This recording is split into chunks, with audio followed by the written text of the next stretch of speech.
સ્વામી તારા રૂપે આજ શ્રીજી મળ્યા, પ્રમુખ સ્વામીના રૂપે આજ શ્રીજી મળ્યા. શ્રી સ્વામિનારાયણ ભગવાનની જય, અક્ષર પુરુષોત્તમ મહારાજની જય, ગુણાતીતાન સ્વામી મહારાજની જય, ભગતજી મહારાજની જય, શાસ્ત્રીજી મહારાજની જય, યોગીજી મહારાજની જય, પ્રમુખ સ્વામી મહારાજની જય.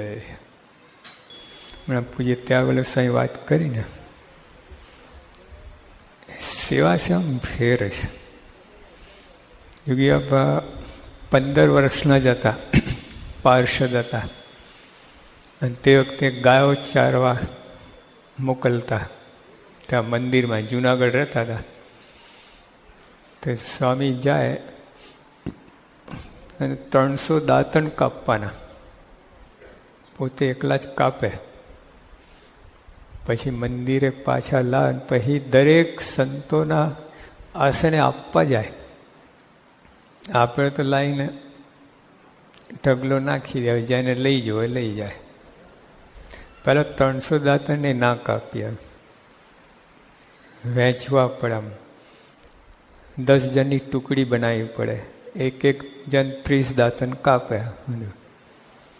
સ્વાયનો વિચાર જ નહીં. સમજો, ગમેલી સેવા સોંપી, સેવા તો કરે, એમાં કેટલા ભાવપૂર્વક, કેટલા પ્રેમપૂર્વક દરેકના આસને આપવા જવું. અને પછી છેલ્લું વધે પોતા માટે.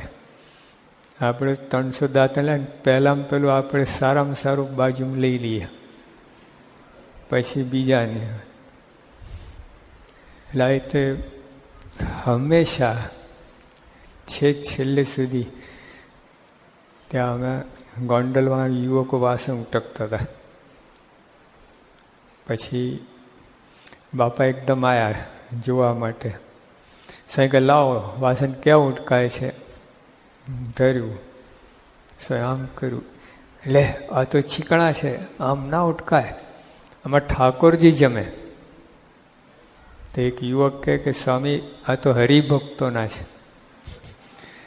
સ્વામી કે હરિભક્તોમાં ઠાકોરજી જમે છે. હવે જો આ સેવા, બધા સેવા તો કરે, પણ આમાં કેટલી ક્વોલિટી. એમ ઓલા 40% માર્ક ના આવે, આપણે જે રીતે વાસણ ટકે, સ્વામી 101%. કેટલો! હવે જો આવો ભાવ હોય કે હરિભક્તોમાં ઠાકોરજી જમે છે, એ વાસણ કેવા ઉટકાય બોલો. આપણે હરિભક્તો ઠાકોરજી અલગ પાડીએ, એટલે પછી હરિભક્તો લફર જફર છીકણા એઠા બધું ચાલે. એક દિવસ ચલાવી લે, આવું આ વિચાર આવે. સેવા પણ એટલી આમ જો ને, પોતે વાત જ કરતા કે શાસ્ત્રી મહારાજની, હરિભક્તોની સાથે શાસ્ત્રી મહારાજની સેવા છે, શ્રીજી મહારાજની સેવા છે. આવા ભાવથી કરે એ સેવાનો તો હરિભક્તોને આનંદ થાય, એ આગળ વધે. આવા શુદ્ધ ભાવથી કરાય તો ઓલા અંદર ભેદાઈ જાય, સાચો નિસ્વાર્થ પ્રેમ મળે એ તો ઠીક, પણ જે સેવા કરનાર એનું હૃદય કેટલું શુદ્ધ થાય ભલા. આજે બહાર આપણે સેવા કરીએ છીએ, અરે સ્નાન કરીએ છીએ, સાબુન પાણી લગાડીએ તો પાણી જેટલું સોફ્ટ વોટર કહે ને, જેટલું આમ સારું હોય, એ તો ઘણા અત્યારે તો પાણી બહુ ખાર આવે છે. નળમાં ખરું ઓલા જે ફુવારો હોય છે તો બધું બંધ જ થઈ જાય મહિના પછી. તો 2 ધારા જ આમ, અને એ આમ જાય આમ જાય, ઉપર તો પડે જ નહીં. ખાર હોય ને, પણ ખાર વિના પાણી હોય એમ સરસ, સાબુ સરસ હોય. અમે ગામડે ફરતા હતા યોગીઓ ભેગા, સારી ગામમાં અમે સાબુ માગ્યું, લો કપડાં ધોવાતા.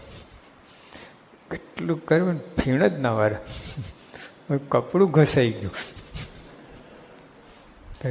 બે સારું હોય એટલે દેહ શુદ્ધિ કેટલી સરસ થાય. તો એવી જ રીતે અંતરશુદ્ધિ છે. આજે જે દુઃખ ક્લેશ છે ને આખી દુનિયામાં, મન ગંદુ છે, બીજું કાંઈ નહીં.